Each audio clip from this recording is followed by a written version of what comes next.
Assalamu alaikum and welcome back. Today we're going to cook some mung beans. So this is what they look like. Okay, so very pretty green and quite rattly. So what I did was last night I soaked a cupful in water and they have expanded. Okay, so here they are, nice and plump now. And now I'm going to cook them. So the first thing I'm going to do is boil them in water. Okay, now I did wash this before soaking it, so I'm using the same water, and now I'm going to add a teaspoon of salt.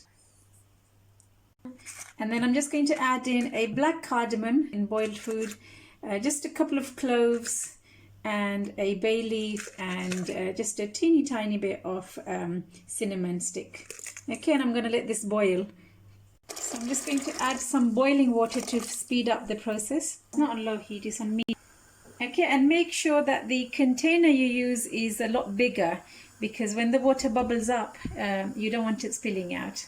Okay, so while this is boiling, we're going to prepare the sauce for our dal, the tarka.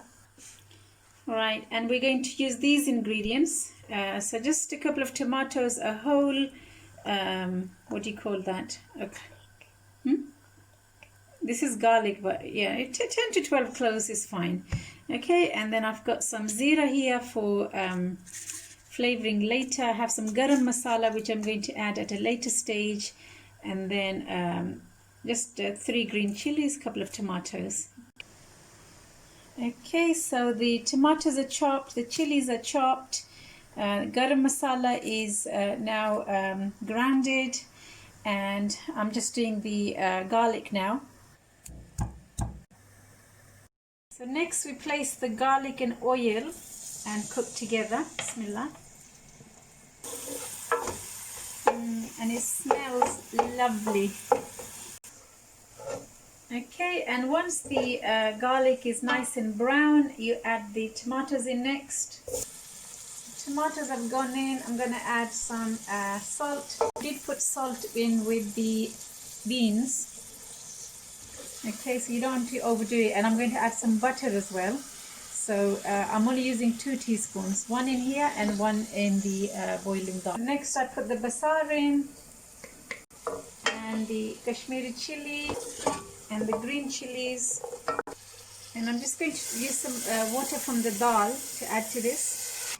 Okay, so this is the tarka. So I'm just going to put the lid on so the tomatoes will soften, and then come back to this in a couple of minutes. Okay, a couple of minutes later, the tomatoes are nice and soft, and it smells delicious. Okay, so I'm just going to press this down.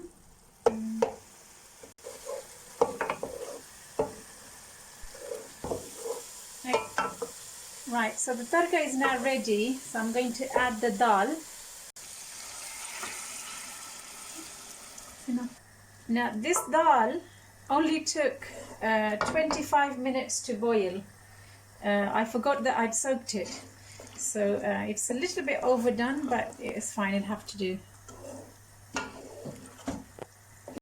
Okay, so now I'm going to add the garam masala, bismillah, and some butter. So this is according to your liking. I like my dal to be quite buttery. I'm going to add half of my zira. I'm going to save the other half for just before serving.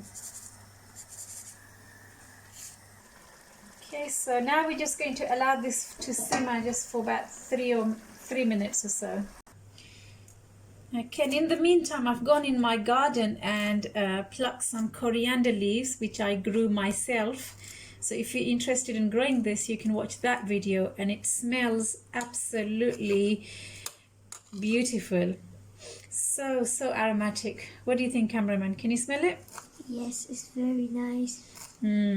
So we're just going to top this onto our dal in a minute. Okay, and this is the last of our zira, and here's some green coriander, and our dish is complete. Okay, and here it is, your very own Moong Daal. Now you can have this with anything you like. You can have it with rice. You can have this with toast, with parathas, with even with a piece of baguette. So I'm just going to try this. Bismillah. Okay. Yeah, it tastes very good. So I'm going to leave this to cook with a little bit more butter while I make my rotis, because we're going to have this with roti later on today. Okay, well, good luck making yours. Thank you very much for watching. Take care. Bye bye. Ma salama.